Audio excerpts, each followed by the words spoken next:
This is brought to you by Burn Up Coaching and the 21-Day Challenge. If you're an entrepreneur or a high achiever, you're feeling stuck, overwhelmed, or lost, you're not clear on your purpose, the 21-Day Challenge will help you really dive into your purpose, break it down into bite-sized steps, and have daily accountability for 21 days to achieve that. If you're interested, send me an email, chris@beyourgps.com, or find me on Facebook and let me know.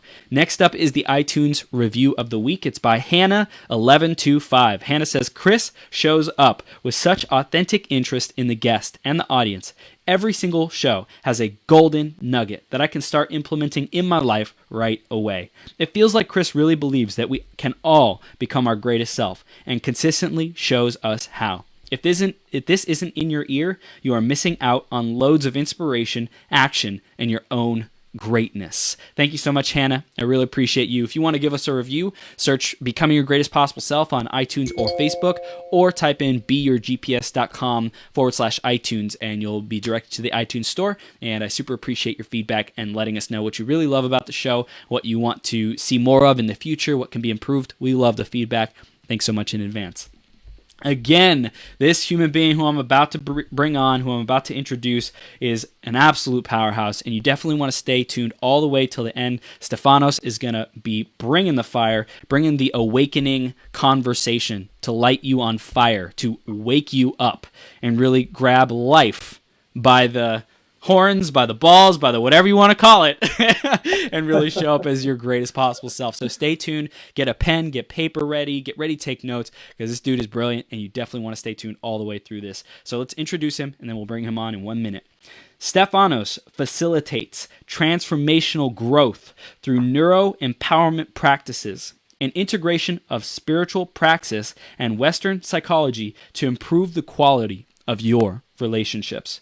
Immersed in deep men's empowerment work and intimate relationships, Stefanos merges the best of Eastern and Western methodologies and philosophies to promote balance, clarity, and joy in life. Using integrative techniques and methods, Stef has created programs and systems to enhance the quality of your life, your relationship, and in essence, bring you closer, much closer to your potential. And he's here to bless us with some awesome wisdom today. You ready to rock this, Stef?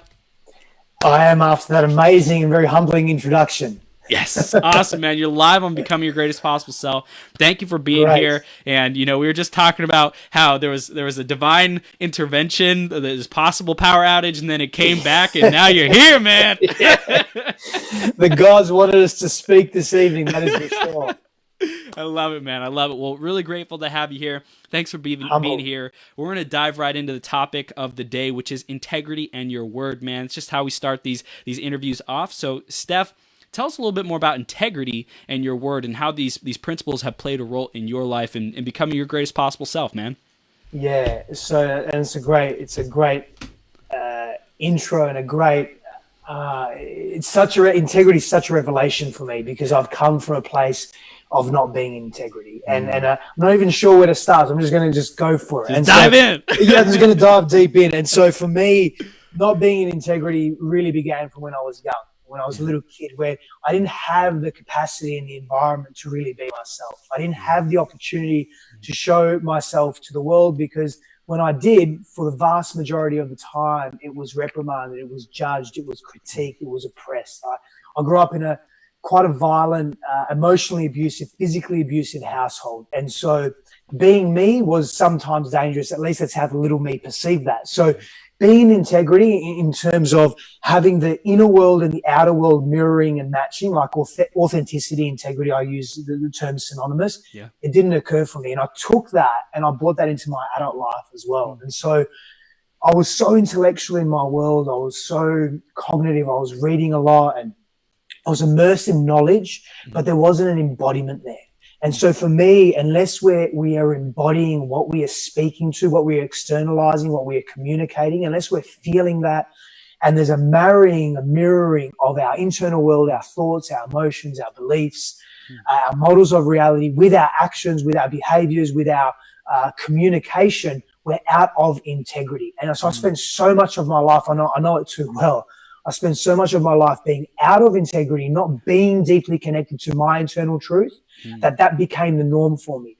And it wasn't until I had a very rude awakening a few years ago in an intimate relationship where all of that lack of integrity became just unpacked and unraveled itself.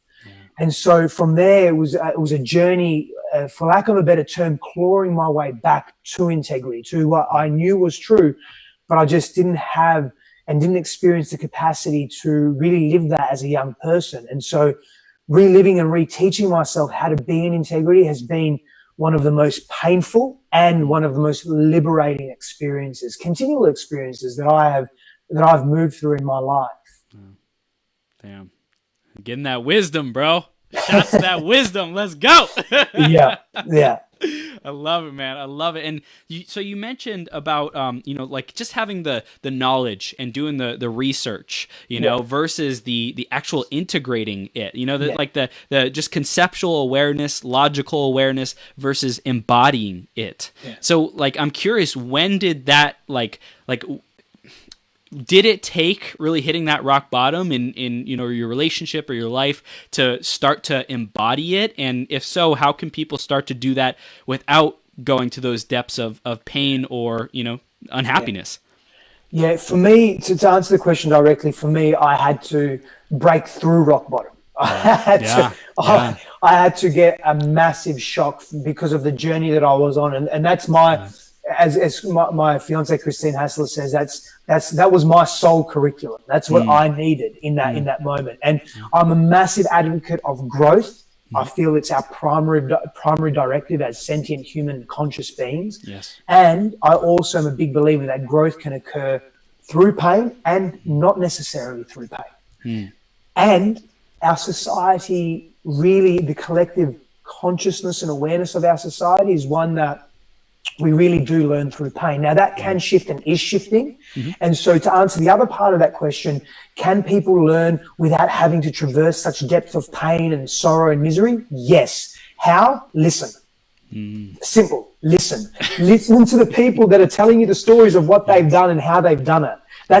I wasn't listening. No, I was reading and observing and thinking I was listening. I was hearing what people were saying, but I wasn't really absorbing it and taking it on. I wasn't embodying it.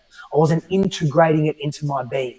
And so I had to learn the hard way. We forget that we are relational beings. Like right now, there's an interchange between you and I. Yeah. And both you and I right now are learning something. I'm at this point in time, I'm learning how to communicate a particular point with respect to what you've asked me. You're learning how to listen a particular way to ask the next question. And you also may be gaining some wisdom.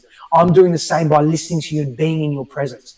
And we have this capacity to learn through listening, through being attentive and carrying an intention of wanting to grow without the pain all the time. Sometimes it's going to come and that's okay. But all the time, it's just not necessary. It's simple as that. Listen and then act on the listening. That's it. Yeah. And also to listen, like, one, to other people, the external, right? You're sharing this wisdom with us and listeners. This is gold. This is gold, by the way. It's very simple. I love how simple and powerfully you communicate. It's awesome. And also there's the listening to ourselves, right? And listening to the intuition within to be able to source that. Because like at the later points in life, after decades of experience, people are more tapped into their gut intuition and like knowing, hey, I've felt this before, it's like, not going near that, or I felt this before, that's a win. Let's go. Let's go for it. My gut says go for it, so it's like you get that wisdom over time too. Definitely. That's something that I missed out on so much, man. And I have no regrets about it because it led me to where I am today. And where I am today, I'm so deeply grateful for. Like, literally, brother, I honestly, you can ask Christine, there's almost not a day that goes by where I won't have a tear of deep, immense gratitude in my eyes for what I have in my world and what I get to experience. Whether it be I wake up and I see the panoramic mountain views in my backyard, and sometimes if I'm blessed enough that the day's clear and I see which mountain top is it? Mammoth Mountain, the white cap mountains there. Mammoth is a few hours away from me here in Southern California. Or whether it's just simply looking at Christine and going, wow, like I'm so grateful that we're in each other's lives, or whether I'm working with, whatever, I'm training, whatever it may be. Like that gratitude, like I have that where I am today. And if I could have told you all the times that I just could have listened to myself and had that self-trust. But, it's a learning process, right? Yeah. Like, how many times my intuition said, you probably shouldn't do this right now. It's not the best idea. And I'm like, my body's like, nah, immediate self-gratification, I'm all in. Youth. Right? I'm still young. It's really clear. I'm very young still. When I was younger, I was so evolved in some areas, yet so devolved in others. I love it, man. So this is going exactly where it's supposed to go. Perfect direction, super deep right off the bat. Super grateful for it. And I want to get people a little bit more connected with who you are, what you stand for, man, and the relational alchemy, and just empowering men, empowering relationships. Tell us more about that. Just get people connected and up to speed with you, man. So for me, relationships have been the most important thing in my life, and they've been a massive cause of pain. Like my relationship to myself, how I've viewed myself. I've carried so much shame and embarrassment as a young person. Like I was overweight when I was young. I was just ashamed of my voice, of speaking my truth, of asking questions, of being present to other people, of just showing various aspects of myself. So I've carried body shame, I've carried emotional shame, relational shame, and my relationships have been my biggest teachers. And I've had some beautiful, beautiful connected relationships in my life, and I still do, and they continue to evolve because it's something that I prioritize, so I put a lot of attention to. Yeah. And so for me, relationships have been everything. So much of everything. And so that's been my attraction to relationships. And obviously, well, not obviously, but when I went through that major shift a number of years ago with respect to my own sense of self and my own sense of masculinity, what it meant to be a man and how I wanted to treat others and how I wanted others to treat me and how I wanted to treat myself, because I was being not only dishonest with my partners, like with infidelity and unfaithfulness. I was untrustworthy to myself. I was dishonest to me, to what my needs were, because I just kept moving in this loop, right? Like where I was trying to satisfy external values and this notion or idea of what I thought was right, but there was a disconnect internally, so that I didn't have that integrity. And so for me, like looking at relationships has been such a healing point in so many different ways. And so when we're speaking to a relationship, where I really thrive is the willingness. Like I spoke to this yesterday with another gentleman, Aaron, on the East Coast of the US. He was interviewing me for a podcast, and we were speaking to what element of relationship is really important. And the first thing that comes to mind, especially for me now, is willingness. Like, how willing are we to go to depth? How willing are we to explore, to take ownership of who we are? How willing are we to trust ourselves, to celebrate the joys, to celebrate the wins in our lives? You know, how willing are we to traverse fear and pain? How willing are we to be honest, even though it's a difficult conversation? How willing are we to have and lead an extraordinary fucking life? Like, how willing are we? And willingness is supported by so many other postures and factors, and we can go into them if you want. But for me, to begin with, willingness is just such a powerful tool. Like, and let me reference, Christine and I, because it's my primary intimate relationship. It is my world in such a great sense. It's our sacred union. Yeah. It's what we both focus on. It's what we teach so much as well. It's what we learn every day too. Yeah. And so our willingness, like I've moved country like in the last few months without even knowing I was going to move country. And so Christine and I are together, and there's had to be a tremendous amount of willingness to traverse challenges and differences, and also coming face to face with such depth of love and depth of connection and care and admiration and honor, in that like overwhelming sense of admiration, honor for each other, which essentially is a mirroring back to us. So like I see this beautiful human being that I care for so deeply, and the mirror to that is that, wow, like I've brought this level of adoration in my life. What does it say about who I am? And so flipping that, and as men, we don't do that. Like as very, very few men do that, because we're not conditioned to do that in our society. Flipping that and saying, wow, how worthy am I to bring this level of connection in my life? And that goes with the level of friendships that I've had as well. Friendships that I've had for over 20 years that I haven't really appreciated to the level that I have and can, until I opened up myself to say, wow, I'm actually worthy to receive. And something I'm still learning, I'm no expert at it, receiving has been very hard for me as a man and as an individual. And so relationships are about just as much about receiving, it's the willingness to receive, as they are about giving yourself as well. And that's something that I'm massively learning, is how to receive. And Christine's so beautiful in giving to me, so beautiful. And so her network of friends here in the US. And so I'm realizing now more and more of the friends that I have and the peer groups and the support that I have, they're so willing to give just as much as me. And so that receiving is so important, Chris. So important, brother. Yeah. And it's like just opening yourself up, you know, and it starts with just recognizing all that we are receiving to begin with. You know, it's like, okay, what am I already receiving so that I can attract more of this? What you focus on expands. So that's something that you really are focusing on, and the willingness. I love that aspect as well. Like, how willing are we to grow? How willing are we to have the confrontational conversations? Because all of this process is a choice, you know, like life, the journey, it's all a choice. So at every stage, every moment, we have another choice to make. How deep do we want to go? What do we want to stand for? How do we want to show up in this moment? And it's easy to coast. It's easy to, you know, kind of just get by. It's easy to just do what the usual habitual programming is. And to be our best self, that takes constantly being present and listening, like you said earlier, man. Yep. Yeah, Definitely. dude, I love it. So I want to go back into the journey and just like, how did you discover being a coach, you know, coach, facilitator, speaker, you know, all these different things that you are? How did you discover that was your path? Yeah, that's a beautiful question. Thank you for asking that. And so for me, you know, what I've noticed in life, and I'm not definitely the first to say this, is that our greatest voids become our greatest values. Yes. And so for me, connection, connectedness, intimacy and connection has been a void for so many reasons on so many levels in my life. And so I remember, and I tell this story often, I remember telling my mum when I was really young, like, I don't know how old I was, like maybe 7, 8, 9, 10, somewhere around there. So, Mum, I want to be Secretary General of the United Nations because I want to help the world, right? Now, back then, I didn't understand. I was a little bit naive, of course, the geopolitical nature of multinational organizations such as that, and the impact that they do make, of course, positively, and the corruption and the systemic issues that are associated with that. And that's another conversation, right? So I grew up a little bit. Yeah.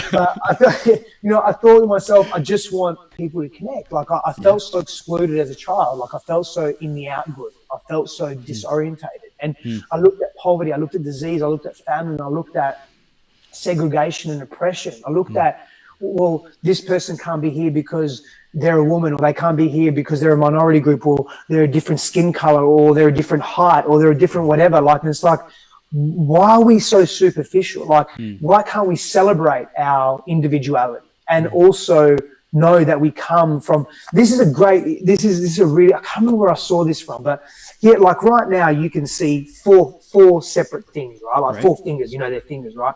But those 4 fingers, or those individual expressions that are doing their own thing, come from something that's one. Yeah.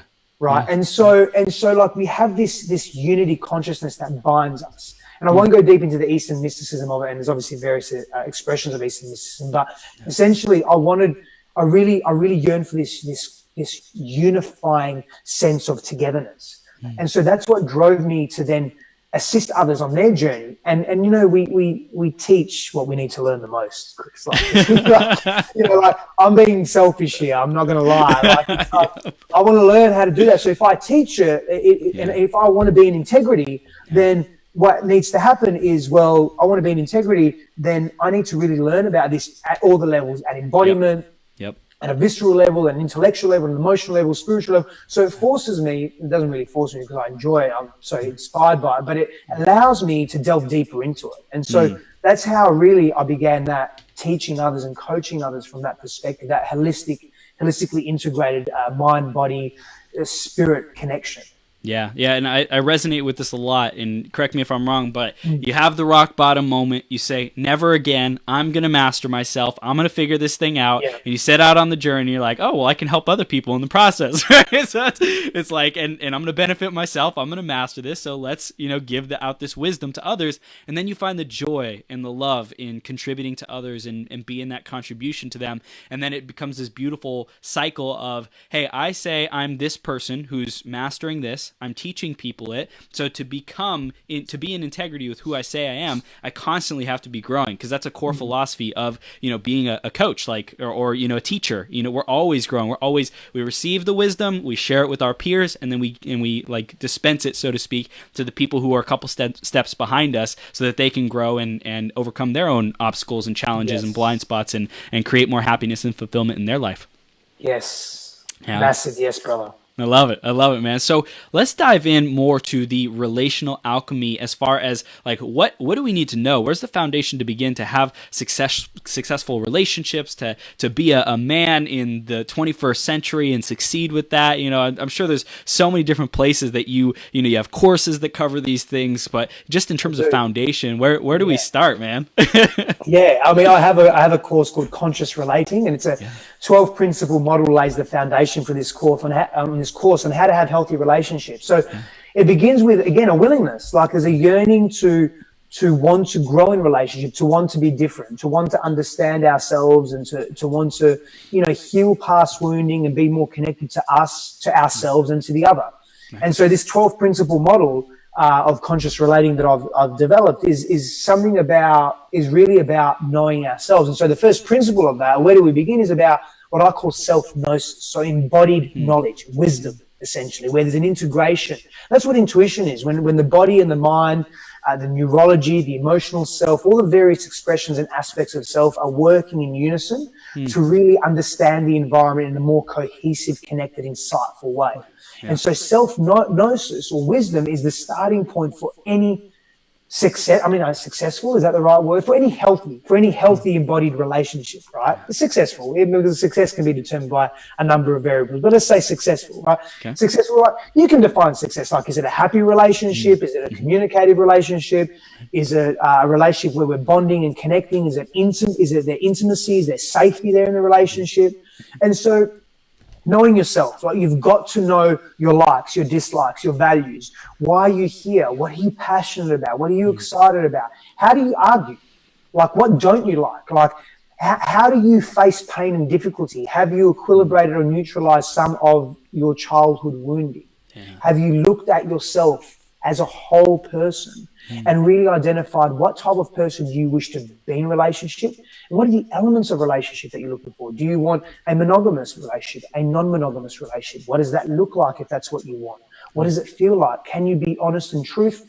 How do you deal with having difficult conversations? Knowing yourself, like not knowing, but having an idea of where you want to be in 5, 10, 50 years time. Right. What legacy do you want to live? Like, some really big questions, man. Like, relationships are fucking important. Like, we forget, like, they're so much the cornerstone of how we move through the world and how we understand ourselves. So, like, I had this exercise where I said, like, leaving your legacy. It's your 1,000-year self.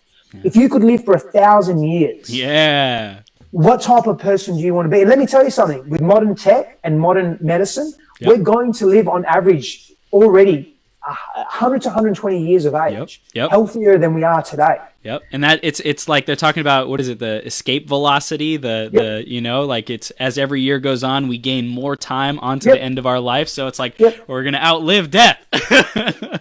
Potentially. I mean, we can laugh about it, but it's the truth in terms of us having a longer lifespan. So what type of legacy do you want to be? So when we know, why is this important? So it's important because when we bring ourselves to relationship, we're bringing the right self to the right relationship. Now, what do I mean by that? I'm talking about values alignment. We're not getting together with someone. There's always going to be some level of tension or conflict. We're human, and that's fine.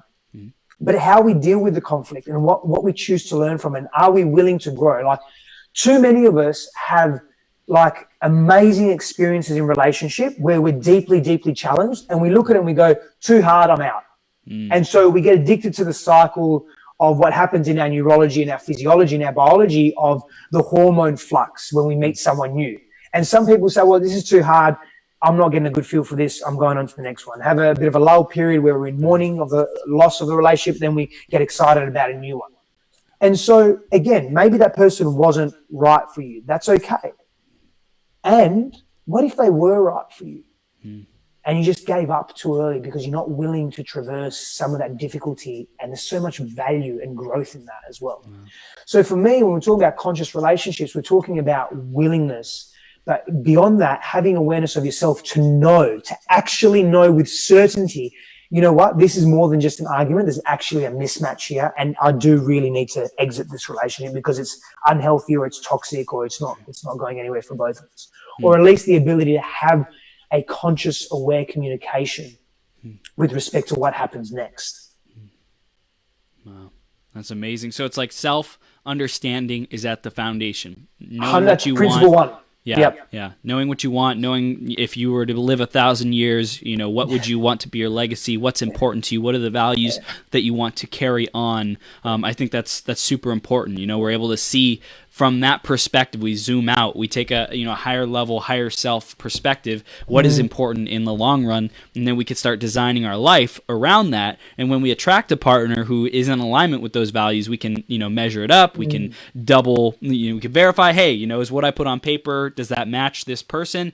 And then, of course, there's going to be difficult times. There's going to be disagreements. There's going to be things that come up, challenges, obstacles in the relationship. And how do we handle those? Do we choose to just say, no, it's too difficult, I'm done? Or do we say, I'm willing to work on this if you're willing to work on this? Let's go. Let's go deep. Let's figure this out. And the willingness to keep working until, as long as it feels like it's still an aligned, connected, and truth, in our truth to stay in that relationship.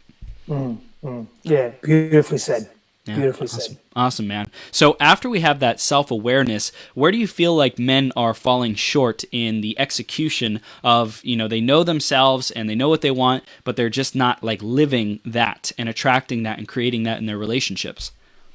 Isolation. So there's isolation and self-judgment. Like there's a harsh inner critique that takes place. Yeah. I work with so many men, bro, and it's painful to watch as well, because it reminds me of, wow, like, and I'm not going to be here and say, hey, I'm sitting on top of the mountain. Like, I still have negative self-judgment, like harsh critique, and it's nothing like it used to be. There's no resemblance of what it used to be, but it's still there. Like in times of tension and pressure, like the way I speak to myself or have a communication with myself is still harsh. And so what men do is they project that. There's two things that happen, right? So there's the isolation and there's the harsh inner judgment, the harsh inner critic. And so we isolate based on that harsh inner judgment. And so the way we see ourselves, we reflect that to others, and usually we project that to others. And when we do that, we do one of two things. Well, we don't actually do one thing. We just isolate ourselves. We either isolate ourselves voluntarily because we keep that inner voice in, or we project it so harshly externally to others, that especially those that we care about, because we're wanting them to fix us, and I'll go into why in a moment, that they push us away and say, hey, that's not acceptable. I'm not going to deal with that, and see you later. Right. Whether it's a temporary see you later or a more permanent one. And so we're in this constant place of isolating ourselves, which reinforces the notion that we need to be independent men, and we can't seek help from others, and we've got to do shit ourselves, and we've just got to learn how to deal with it, and we've got to suck it up and be men. And it's like, last I heard, we also have a limbic system. Right? Last I heard, we also have emotional regulating faculties, neural faculties in our brain that actually produce emotions that help us feel and understand the world and navigate the world and relationship in our own growth in a different way. But maybe I missed the memo on that. So you can get where I'm going with this. And so we isolate ourselves, man, and we don't know how to communicate clearly and effectively. And we lose so much deep intimacy in relationship. And there's varied intimacy. Like, we can achieve, so varied intimacy is one of my principles. And so we can achieve intimacy through having difficult conversations, through challenges. Intimacy isn't just sexual or physical. Right. It's emotional. No. It's through parenting. It's through the appreciation of aesthetics. It's through traversing difficulty. It's through deep conversation. through a number of different, there's about 11 or 12 modes of intimacy that can help accelerate us as human beings and accelerate the connection in relationship. And so men fall short of that because there's a collective pressure and paradigm that says men are more individuated and more independent, and they need to stay that way, and women are more social. And there's some element of truth there from an evolutionary perspective, very, very, but it's misconstrued. Yeah. It's a truth that's been manipulated over time, and it's, to be honest, if we really just laid it all out, it's not truthful. We're all relational beings. Yes. Like, we all have a yearning to feel wanted, to be seen, to be understood, to be heard. Yes, men are potentially more comfortable in being on their own, and that is an evolutionary drive from how we've evolved in communities and in tribe. The role that we played in our early ancestral years and evolution through our own physiology, through our own humanoid evolution. But we're social beings. Like, we need connection and communication. Like, that's how we grow. And so when we isolate ourselves socially, and we do it for various reasons, and it's at an any cost attitude, well, that's what happens. We lose so much, and we lose intimacy in relationship, and we lose the ability to grow together in relationship. Wow, dude, that's so powerful. And what I really got there is, like, men think that because there's these standards or norms or, what people are saying, what everyone's saying is like, okay, men are really great at being on their own, alone, and women like need to be in a tribe. Well, that doesn't mean that like you have to be on your own as a man, and you should do that. And it's like, as a human being, we both have both skill sets. We both have, the masculine and the feminine energy to balance and bring together to create an optimized life. It's not like, hey, it's either one or the other, you're either born with it or you're born without it, or any conversation like that. It's like really becoming conscious of how do I feel, and becoming aware of the systems and the drivers and, the leverage points of creating our reality. That's like super critical for men to seek out that information and design themselves, who they want to be, how they want to show up. Yeah, definitely. Damn. That's powerful. We have options. Like, we don't have to abide by the old ways, the old archaic ways. We really don't. We have options. Man, that's freaking powerful. So when these men step up, men who are listening right now, they step up and they claim their power. And one of the things you focus on is like reclaim your kingdom, right? Yes. Like say more about that and what kind of a world a man can live into when he's doing something like that. Oh, I mean, that's so reclaim your kingdom for me is literally that. It's reclaiming our inner kingdom. And the same applies for women as well. It's reclaiming their inner queendom. And then for me, the new expression of conscious relationships are men and women and humans of all, it's beyond binary gender, but it's people of all diversity coming together and really reclaiming their own sovereignty. And realizing, that their own sovereignty is interconnected deeply to, there's a oneness, a unifying oneness. Yeah. And so what that oneness is us wanting to grow, us wanting to expand through each other, knowing ourselves in different ways. And so reclaiming your kingdom, again, for me, that's a program or a journey that I created. It has various iterations, and currently it's a 3-month online immersive journey for men. Where we cover the 12 principles of a conscious warrior, what it means to be a conscious warrior and a male, a healthy man in contemporary times, because time's changing so rapidly because of technology, globalization, fastened communication, and all of that.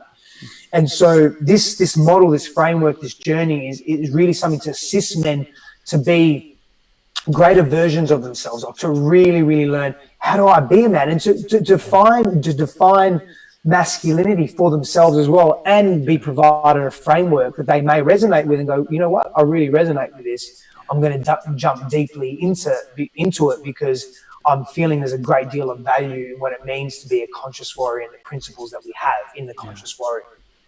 Yeah, and especially having a tribe, like a tribe of men, like a brotherhood is so important these days. I know that's something that I got on this kick of self-growth, personal development. I'm like, okay, I'm going to master myself. And in the process, like I turned to that isolationist mindset. I was like, I'm just going to go deep within. I'm going to close the door. I'm going to, take time to study and become self-aware and listen. And in that process, I put like brotherhood and even, relationships in general on the back burner, and I'm like, wait a second, I'm missing something here. There's something something I stepped over in this journey, because there's so much fulfillment in the brotherhood when you have that conscious group of growth oriented men or women. If women are doing the same thing, like having a sisterhood, like that is so empowering and uplifting, and just get someone of the same sex who has who's going through similar challenges or who can get your perspective is so important, man.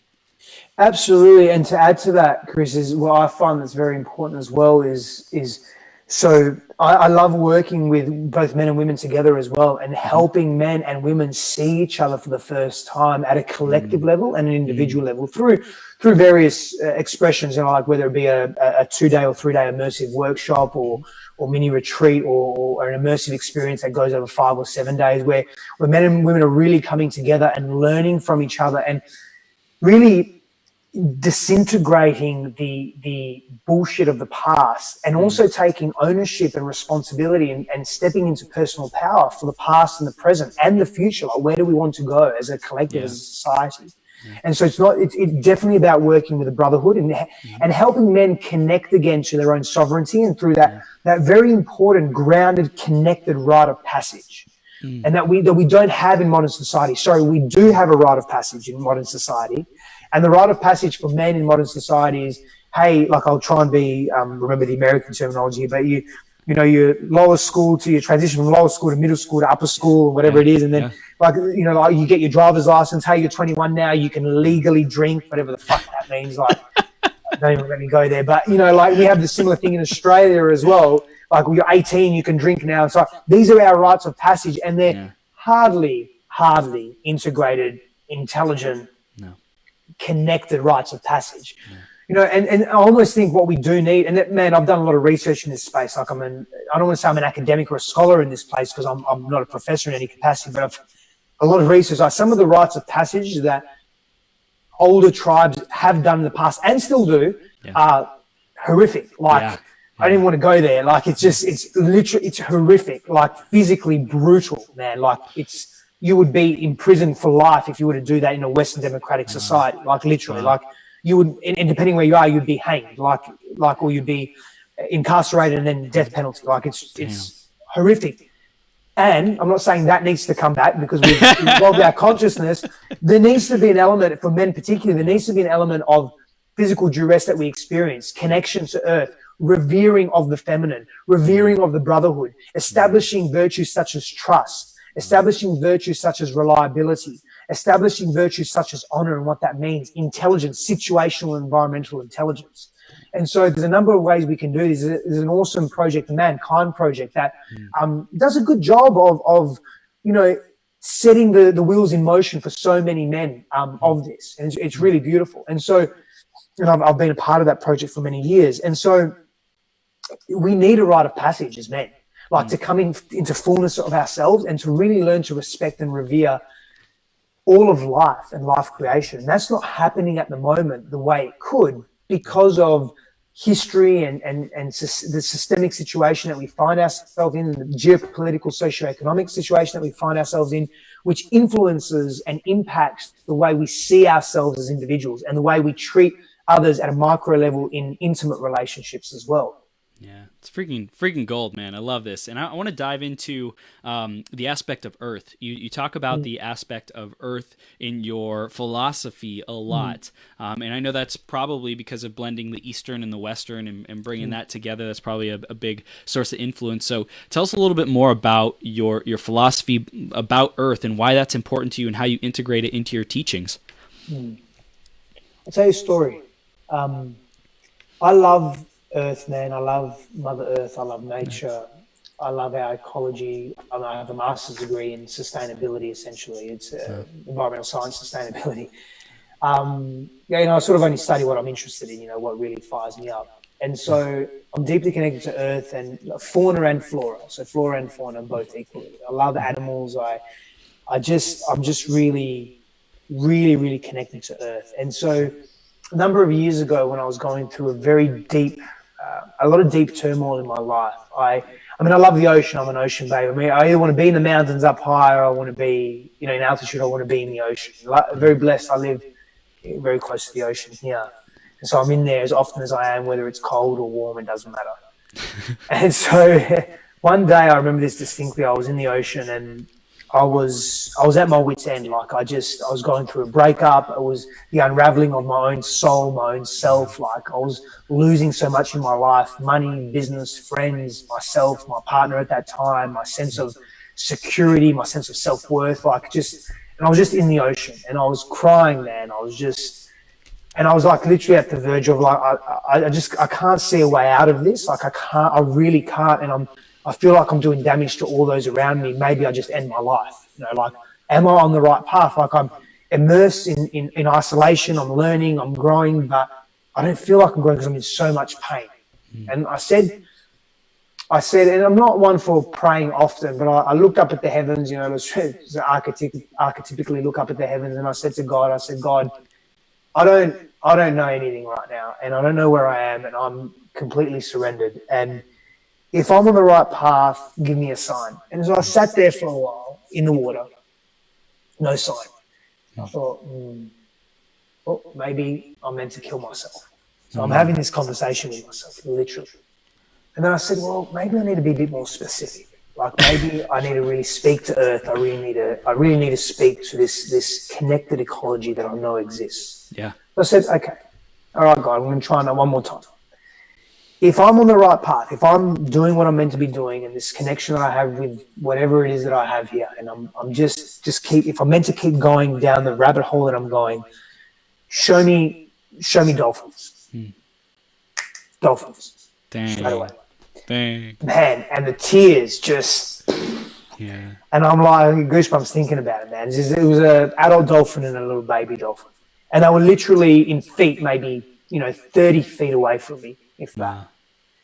And I was like, wow, okay, so I'm here for a bigger purpose. And this wasn't an ego thing. It was like, okay, I'm here to learn more about me and to be of service in some way. But before I can do that, I really need to get this sorted, this in greater alignment. And so I've always been connected to earth, and I've always been connected to the essence of animals and the essence of earth.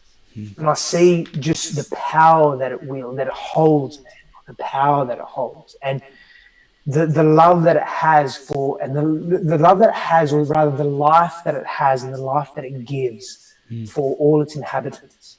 And, we've been in this hyper-masculine paradigm, this hyper-masculine expressive paradigm for a long time, and we've really dishonored earth in various ways. Yeah.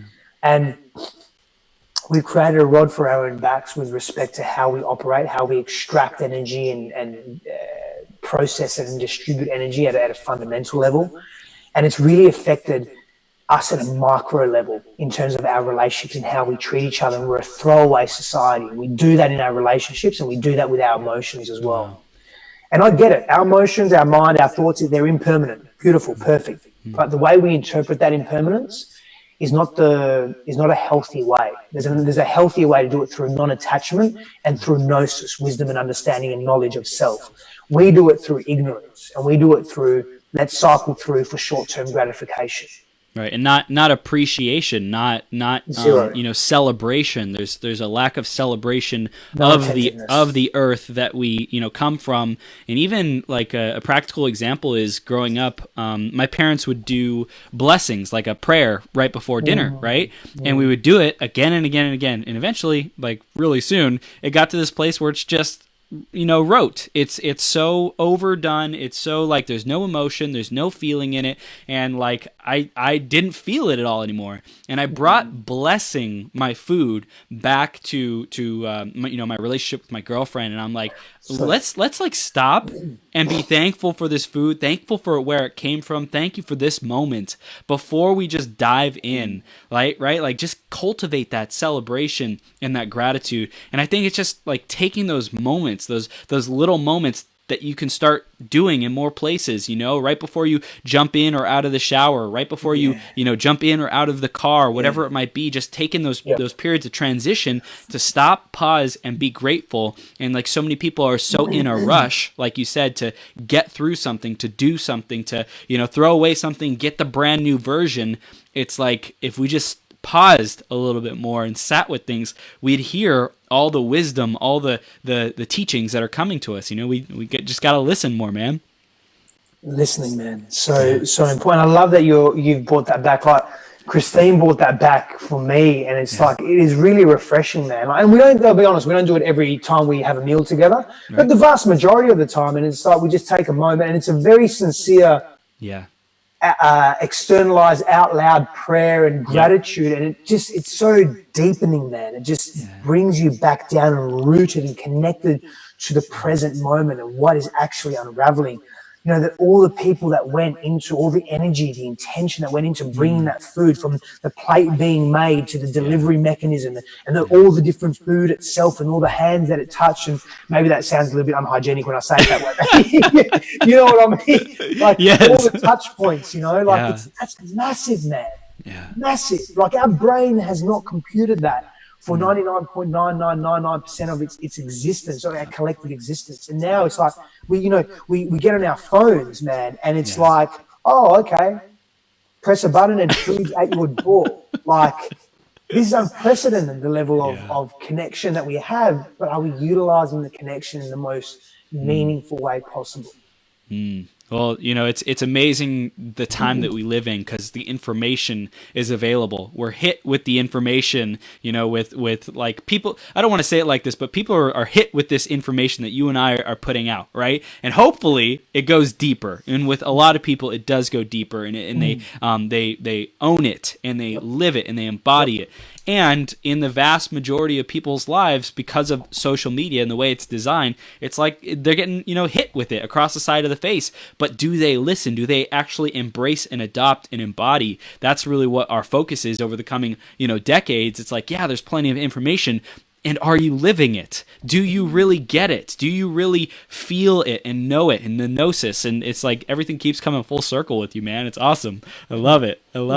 So I wanted to ask you a question about with Christine, and this may be personal, so just share whatever you're comfortable with. But I have the perspective of, like, we're all gods and goddesses, as well as kings and queens. And I'm curious what you address Christine as, a goddess or a queen. Do you interchange them? Does it matter to you?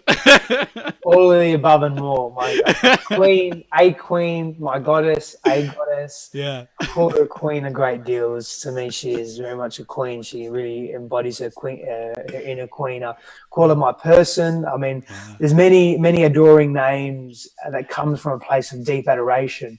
But how I see her is, I see her as an empowered human being. I see her as a human, as a teacher as well. I see her as a student. I see her as my life partner. I see her as, like, I mean, that was very clear the moment we physically connected, man. Like, that was like, we both knew, like, this is How'd it happen? Yeah. Well, so we were introduced by, I'll give you the short story. We were introduced by so many synchronicities though along the way, man. Like, it's a really beautiful story. She tells it a lot better than me as well. She's a better storyteller than me, I think, anyway. We were introduced by mutual friends, and those mutual friends she'd known for a number of years, and I've only known for a couple of years, because we were both involved in a startup. And it's a global startup. So they were in the US, I'm in Australia. Christine got kicked out of her home by her landlord, who was mentally unstable, literally.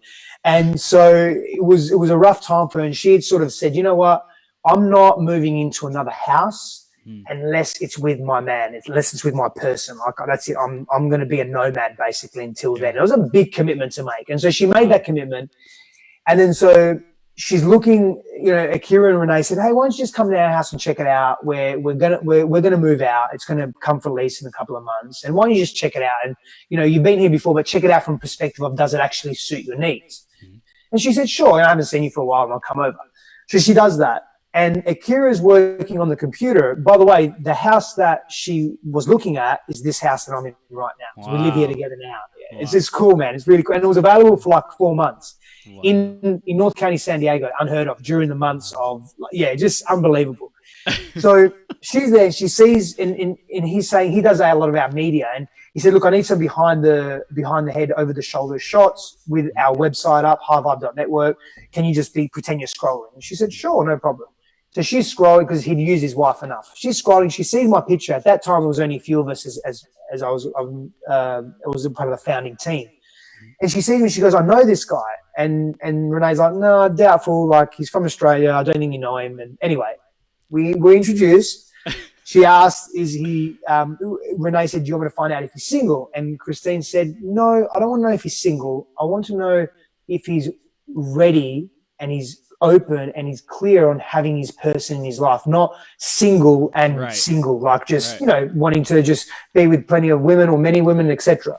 And so when they asked that question, I said, Renee, actually, I'm in a place where I'm very clear that I'm looking for my person, and I'm very happy to wait because I'm very happy where I'm at in my life.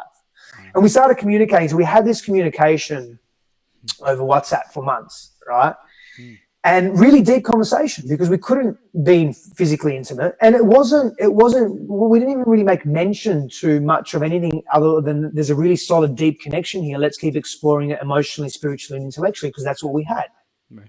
And so we did. And I was going to Estonia, if anyone knows where that is. It's 1.2 million people population, northeastern Europe, very small country, because my company's based there, and I was there for Mind Valley. She got asked to speak there for Mind Valley University. So we were both meeting in Europe, and it was like, wow, this makes it easier. Then she invited me to Greece, and we met in Greece. And so when she opened that door at the hotel, we embraced. I just knew, like, this just felt like home. It really did. And it's something, we shared a very intimate experience the other day. And I looked at her and I said to her, all my life, I've been searching for this feeling of freedom. And I did it by looking for variety. I did it by looking for all these different women because I thought that they'd be able to spark something in me.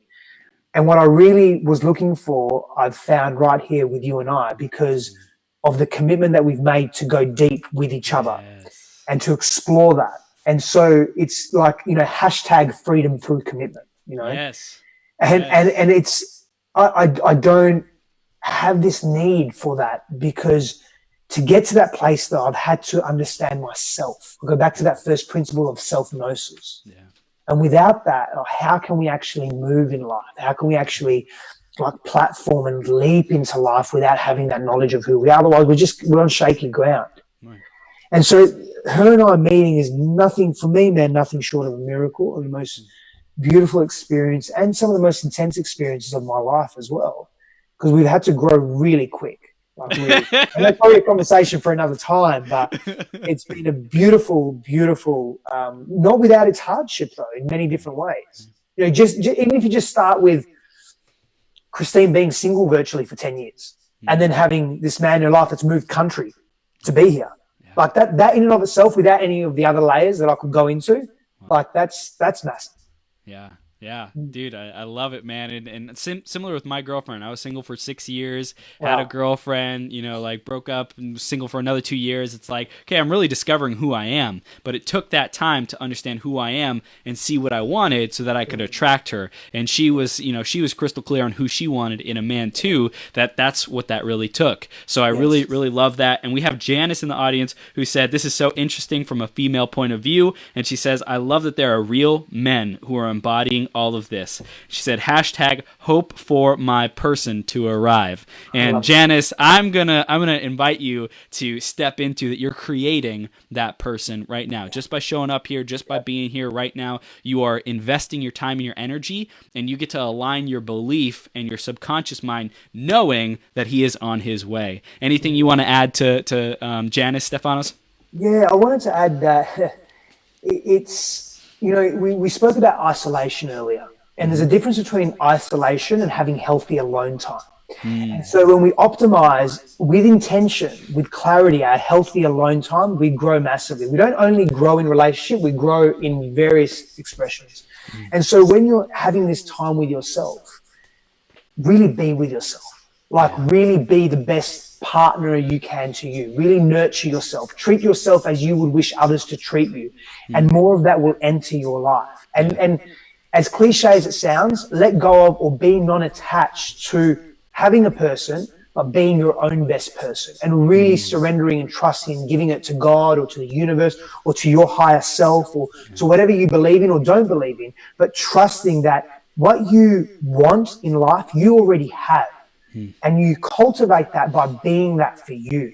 And, you know, that's something that Christine did a great deal of. It's something that I've done so much of in my life. And when I have, I've noticed my life, like the externalities in my life, just unfolding to precision with respect to what I've had in my mind. We are powerful creators. We really are, men and women. Like we can create. It's tapping into that authentically and being clean when we tap into that, like clear as well. Yeah, 100%, man, 100%. I love the freaking tattoos you have, man. They're awesome just from what I've seen so far. Thanks, and I'm curious, when you like got these tattoos, did you have significance and importance? Because a lot of them I see like sacred geometry, I see meaning, and then in addition to that, I've heard that, you know, certain tattoos give certain like energetic properties, like multi-dimensional, like getting a little woo-woo here. No, man, it's really intuitive of you that you're actually speaking to that, because I've been on a journey. So every single one of my tattoos carries meaning and substance to me, and to some essence universal meaning, and deep substance and meaning to me personally. And so and honestly, man, like if my body is out in some capacity, there's not a day that goes by that people don't. It's really strange that people don't comment on my tattoos. And the guy my tattoo artist did an amazing. He was a friend of mine. Did an amazing job in Indonesia. And I put it all together, and he put his artistic flair in it as well. And it's funny you're talking about multi-dimensional journey, because one of my mentors at the moment, a beautiful friend of mine as well, she's an amazing human being, an amazing coach and mentor in LA. She's actually got me to journey into, in my meditations, journey into my tattoos and use them as a vortex or portal. And man, what I'm experiencing the last couple of months is like, whoa, like it's mind-blowing, man. Like heart-opening, mind-blowing, like it's, and now we're on the next stage of what that looks like, because I was able to drop in really quick. And like, so it's been a very interesting experience doing that for the first time in my life. And you know, I got my tattoos at significant times in my life as well. And so they carry a lot of power. Like, I'm very grateful to have these tattoos. Yeah. I'm very grateful. I love it, man. Like I don't have any yet, and I plan on getting the ones that like literally connect me to my higher self. You know, like I'm like so envisioning all this meaning and like channeling energy, sacred geometry, different things like that, like using the meridians of the body, the chakra, you know, main chakra points, and like, dude, I love. So it's like just getting tapped into that, because it's like our body is the temple, so like let's amplify it, let's power it up, baby. I'm so fired up. And then I don't know if you heard about this, but in like ancient rituals and stuff, they would drink gold, and they would drink gold, and that would become their body, so they raise their vibration, because gold's a better conductor. So I want to use gold in my tattoos to make myself a better conductor in these different, you know, spiritual designs and things like that. I'm stoked. Yeah, Ayurvedic medicine has been playing with that for thousands of years. Yeah, like in terms of gold and silver, and man, there's a lot of power in that. A lot of power in that. Yeah. Amazing. Stef, dude, I'm loving this. Let's wrap it up. Final takeaways, final things you want our audience to receive, own, and take action on because of this interview. What is it? I want to come back to willingness. Like, I can't express to you how important willingness has been in my life. Like, it's literally saved my life, man. Like, willingness to just keep going. Like, it's, and having the holistic connected intelligence to make a decision based on where I really want to go in life, and the willingness to just continue. Like, even though I can't see in the distance, what is it that I need? Like, I can't see in the distance, is this going to be okay? Am I going to be in this pain forever? It's an impermanent state. Like, even in our greatest destitute, there are always even moments in the day where we might smile, or we may feel gratitude, or we may forget about our sorrow or our suffering. And so it tells us that it's impermanent. And so how impermanent it is up to us. Yes. And so the willingness to explore that is so powerful. And when you do that, you just take yourself to another level. You take yourself to another level of understanding and connection to self, hence opening the door to so many other beautiful people to enter your life, to be mirrors for you, to shine a light on those dark spots that you can't see. And that's the beauty of conscious relating and conscious relationships, is that we have other people, we draw other people in our lives that provide us an opportunity to see ourselves in a fuller way, more wholeness of who we are. And that's really, it doesn't have to be an intimate partner, although what I mentioned earlier at the beginning, I was going to tell you something as to why. Our intimate partners really provide us, we seek in our intimate relationships what we did and did not receive, both consciously and unconsciously, from our primary caregivers. We seek that in our intimate partnerships particularly, and all our friendships, of course, but in our partnerships particularly, to help make us whole and equilibrate and neutralize the pains and the traumas of the past. And so when we come into life with that understanding, we can carry more courage in our willingness and more willingness in our willingness. There's more connection to that. Yeah. And so if there's anything I can leave you with that's just really simple as a foundation, is just be willing. Be willing to endure, be willing to celebrate, be willing to be present to, be willing to just be you. And that's hard, I get it. But create support networks of people that you trust, respect, and revere in your life that can really, really serve your journey. And the only way to know if someone serves your journey is to know you.